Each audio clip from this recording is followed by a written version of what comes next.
Bonjour, ici Pierre Séry des éditions Kotoji. Le retour des rendez-vous de la BD d'Asie, ça fait, je pense, pas loin de 2 ans maintenant qu'on n'avait plus fait de vidéo, et donc là c'est le retour, ça y est. Donc on vous a préparé toute une série de programmes pour vous reparler des coulisses de l'édition du manga en France. Et du coup, pour ce retour, c'est un sujet qui me taraude depuis un petit moment quand même, un sacré moment maintenant. C'est cette fameuse affirmation selon laquelle la France serait le 2e marché au monde du manga. Et je m'étais toujours posé la question, mais d'où ça vient? Alors, si on regarde un peu dans les médias, c'est une affirmation qu'on voit partout. Alors là, par exemple, vous voyez sur France Culture, ils disent la France 2e patrie du manga. Si on regarde Radio France Internationale, l'Hexagone est même le 2e pays consommateur de manga après le Japon. Mais jamais je vois de source. C'est toujours intéressant. Si, là, on voit un peu plus près l'affirmation d'un journaliste, Sophie Tordetan. Et puis, on regarde par exemple pareil pour la Japan Expo en 2017 à l'Humanité qui titrait La France 2e consommateur mondial de manga. Pareil, toujours pas de source. Alors, le journal du CNRS en parle. Alors, le CNRS, vous savez peut-être, c'est aussi mon autre employeur. Enfin, c'est mon employeur puisque c'est celui qui me paye mon salaire tous les mois. Parce que je dirige un service au CNRS, pour ceux qui ne sauraient pas, à côté. Et le journal du CNRS, donc, je pense qu'on a quand même des chercheurs sérieux chez nous, voilà, au sein de la maison franco-japonaise, qui écrivent noir sur blanc, la France est le 2e marché de lecture du manga japonais. Donc après le Japon, bien sûr, mais devant le marché américain ou asiatique. Pareil, j'ai pas trouvé de source. Donc ça, c'est une donnée toujours intéressante. Alors j'ai ce bouquin de Jean-Marie Bouissou, qui a été publié en 2013, qui s'appelle tout simplement Manga. Et dedans, donc Jean-Marie Bouissou, si vous ne connaissez pas, c'est un vrai spécialiste du Japon, qui a pas mal d'ouvrages, et notamment sur le manga, qui ont été publiés, et qui dit bien que la France, c'est en 2013 en tout cas, la France est le 1er marché du manga à l'exportation. Voilà. Donc pareil, pas de source. Donc là, j'ai eu des interrogations, en particulier en 2017, quand je suis allé à Taïwan. Et là je vous montre du coup ce que j'ai vu à Taïwan. Je suis allé dans ce magasin, j'ai appelé ça une boutique mais c'est pas une boutique, qui s'appelle Animate. Et vous voyez les rangées de mangas. C'est plus grand qu'un supermarché. Et c'est impressionnant.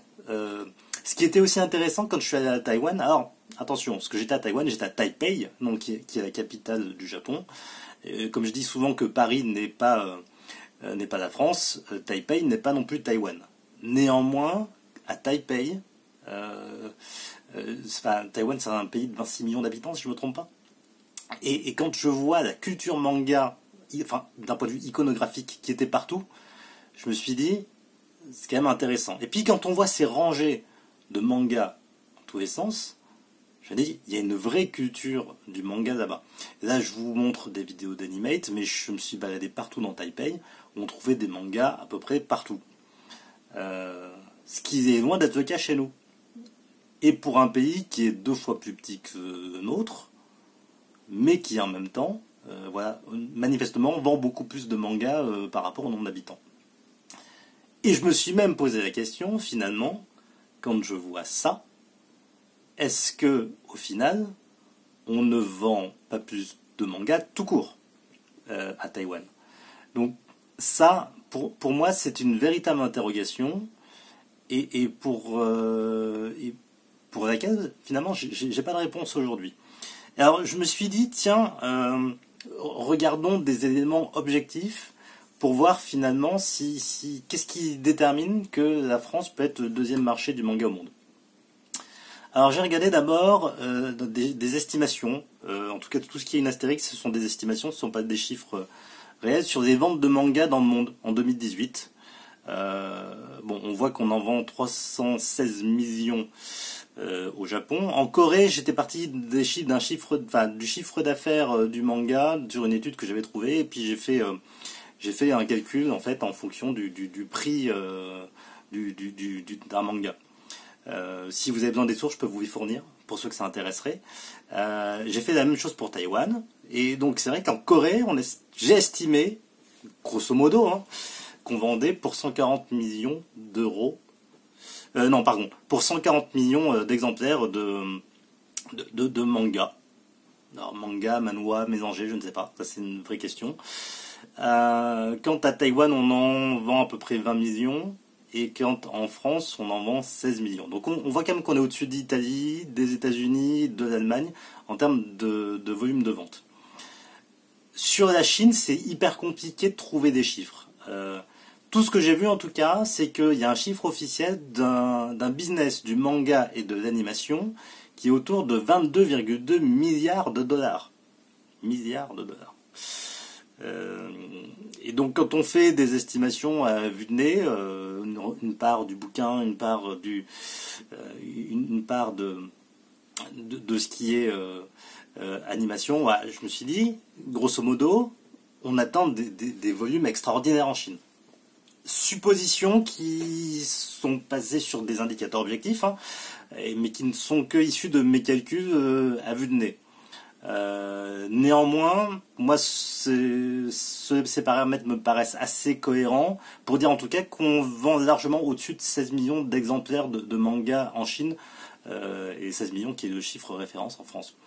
Donc voilà, donc déjà, finalement, sur le nombre de bouquins vendus, déjà, il y a un truc qui va pas. Je vois pas pourquoi on peut dire qu'on est le deuxième marché au monde. Bon, après, voilà, cela ne reste que des estimations qui sont faites voilà, par moi-même. Donc, je suis allé chercher d'autres sources. Je suis allé chercher le rapport annuel de ce qu'on appelle The Association of Japanese Animations. Alors, c'est un rapport sur l'industrie d'animation au Japon. Qui est tout ce qu'il y a de plus officiel, alors qui est en anglais, donc ce qui est très pratique. Et dans ce rapport, il y a des données sur l'export de l'animation en dehors du Japon. Donc j'ai inclus l'animation manga pour essayer d'objectiver un peu les choses en fonction des données que je pouvais trouver. Et quand on regarde de plus près, on voit en fait le nombre de contrats, donc en 2018, que le Japon a sur des licences d'animation japonaise sur les différents pays. Et là, on constate que la France est derrière les États-Unis, la Corée du Sud, Taïwan. Intéressant quand même. Pour ce qu'on dit être le deuxième pays derrière Japon du manga, il y a 3 autres pays avant. Donc ça, c'est une donnée pas inintéressante. Alors, on est devant le Canada, on est devant la Chine, on est devant les États-Unis, le Royaume-Uni, l'Australie, Hong Kong, etc. Donc, voilà. En tout cas, c'est des éléments objectifs qui me font émettre des doutes toujours sur cette affirmation que la France est le deuxième pays du manga.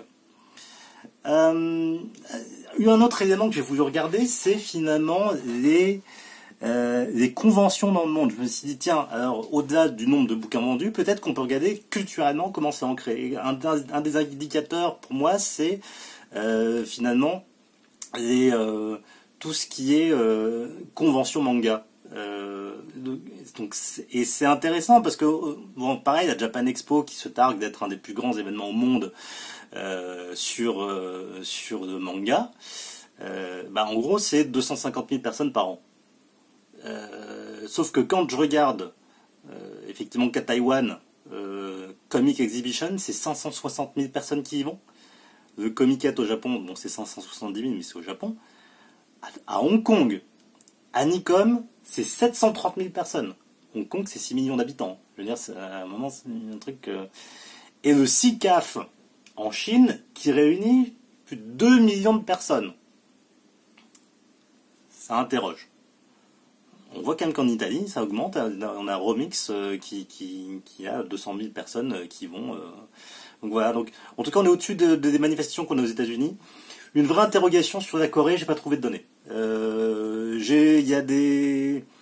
Il y a une convention qui s'appelle Comic World, mais voilà, j'ai pas réussi à trouver des chiffres objectifs qui montrent le nombre de personnes qui y vont. Donc je sais pas. Ça, c'est une vraie interrogation. Mais je soupçonne quand même que c'est au-dessus de ce qu'on a à Japan Expo.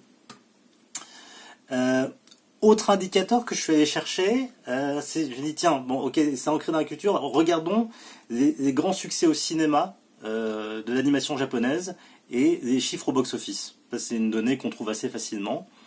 Et un des derniers grands succès qu'on a eu au box-office dans l'animation japonaise, c'est Your Name de Makoto Shinkai. Superbe film, si vous n'avez pas vu, il faut surtout voir ce film, c'est un chef-d'œuvre.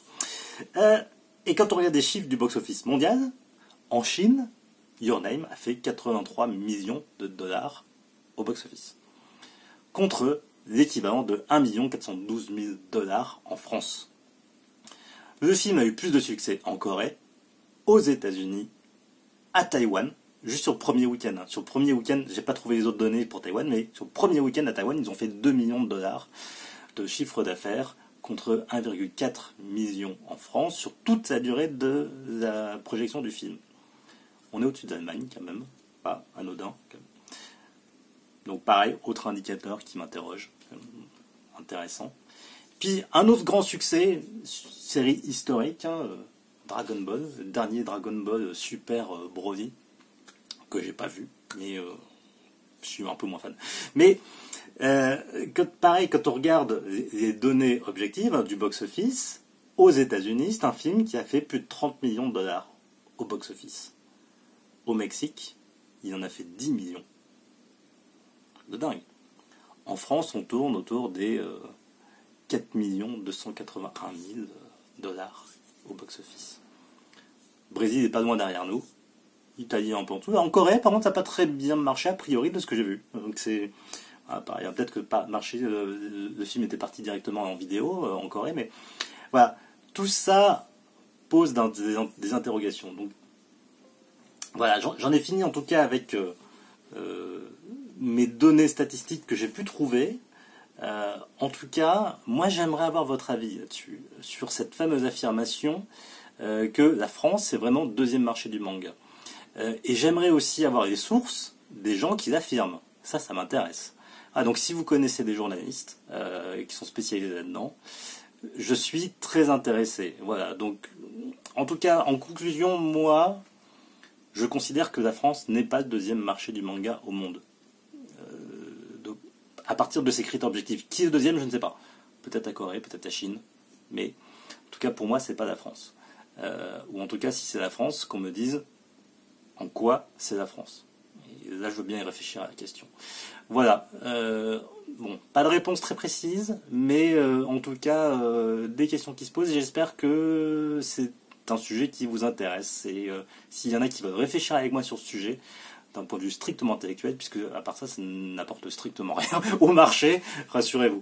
Voilà, écoutez, voilà. Si cette vidéo vous a plu et qu'il y a d'autres sujets qui vous intéressent, n'hésitez pas à me signaler. Et écoutez, prenez soin de vous et à très bientôt sur notre chaîne. Au revoir.